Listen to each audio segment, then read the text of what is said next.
I said it in Siaya when we were burying George Duwur. And I want to repeat it again here today. Niseme kwa lugha ya Kiswahili. Nilisema za kwamba sisi tuko demokrasia.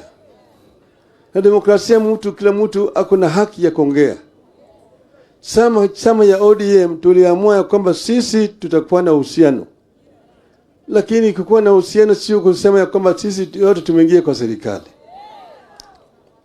Kwa mfano mnajua kule Amerikani serikali iko sasa ni ya Republican. Now they have a Republican government. But they used to have a Democratic government under Mr. Biden.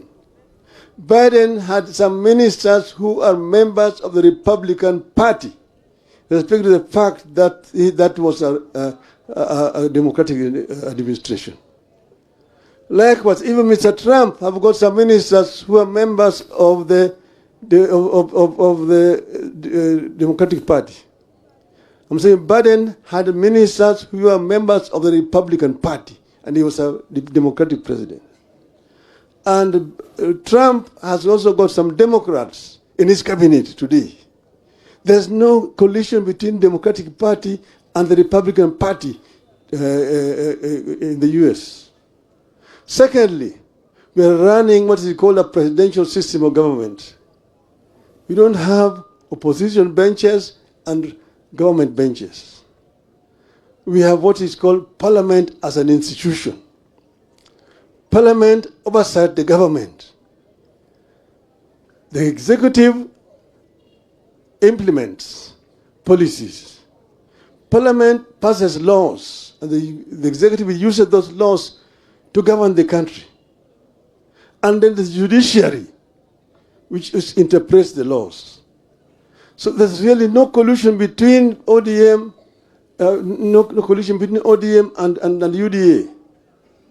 But it is an arrangement which is based on an MOU which was signed between us, and it was on open daylight.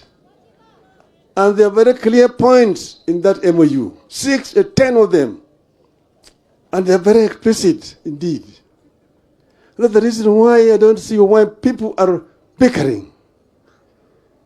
When Mr. James Orengo talks, he's talking on the basis of an MOU between ODM and UDA. Orengo has not committed any crime. He has got a democratic right to say what you're saying. When Professor Yang Nyong'o speaks about devolution, he is talking the language of ODM. And I said it when we were in Siaya, that devolution was the most important feature of this new constitution. Ugatuzi ni muhimu zaidi katika katiba hii ambayo tulitoa Bomas. Ugatuzi. Lakini ugatuzi hajafanya kazi kwa sababu hatujatekeleza kulingana na sheria ambayo iko ndani ya katiba. Devolution has not been implemented the way it should be implemented. That's why the people are not reaping the benefits of devolution. You have devolved some responsibilities, but you have not devolved the funds to give the counties the power, financial power to implement those functions. Health is a devolved function, but most of the funds are held up in Nairobi. Where should the national government be holding over 100 billion shillings? Yet the health function is devolved. That is not should not be the case. The other issue is the issue of infrastructure, roads. I said that I am the one who actually informed Kura, Kera, and Kenha. But that was during the unitary system of government. Now in a devolved system of government, you don't need Kura and Kera. Why should the national government be having roads in Homa Bay? Why should they be having roads? See, the national government should only be responsible for international highways, national highways, and the trunk roads. But all these feeder roads within the counties should be the responsibility of the county government. Devolve funds and give the fund to the governors. Then they will be able to implement the program. Why should the national government be having roads in Kisumu town, city? Why should they be having roads in Mombasa city? You go to Mombasa city, many roads are not county government roads. Nairobi city itself, there are so many roads which the Nairobi county government is not allowed to touch. Why should Kera be having roads in Nairobi city or Kura? These are issues which we need to discuss openly. Devolution is not working. Some people say that, oh, too much money is going to recurrent expenditure in the counties, 50% and so on. But that's because the money that is meant for development is not being released to the counties. Why should they be paying him Nyamrerwa? Why should Nyamrerwa be paid by the national government? Why? Why? So this is an issue which we must continue to raise.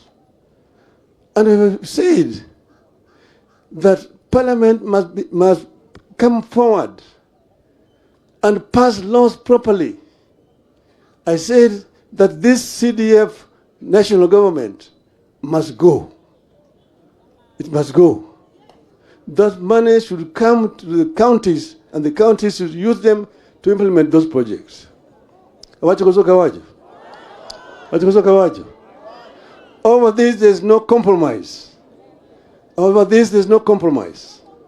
And I want the media to understand me so clearly today so that you don't again go and misinterpret, oh, Raila alisema hii. I'm speaking in clear English so that you can understand and report it properly. Nimesema kwa Kiswahili sanifu na mmesikia ya kwamba sisi tunafanya kazi pamoja na serikali ya UDA. Nimesema tunafanya pamoja. Lakini tumesema hatujakuwa Hello? Tumesema sisi tuko na muungano na serikali ya UDA. Na tutafanya pamoja. Tunataka Wakenya waungane pamoja wakati hii, ili wananchi waweze kupata manufaa ya maendeleo wakati hii. Kwa sababu tunataka amani katika taifa letu. Jothurwa anadwani mondo Jothurwa ochumotegno. Kangime kucha. Pimbro yaore. Jothurwa winjo maber. Adwani Jothurwa udhi uchumo tegno kaka osechung tegno pile. Anga dirani wabro chopo kuma adwan wadhiecha. Akwan me Nyasaye mondo ketchi mama kama ber e polo malo. Erukamana ahinya.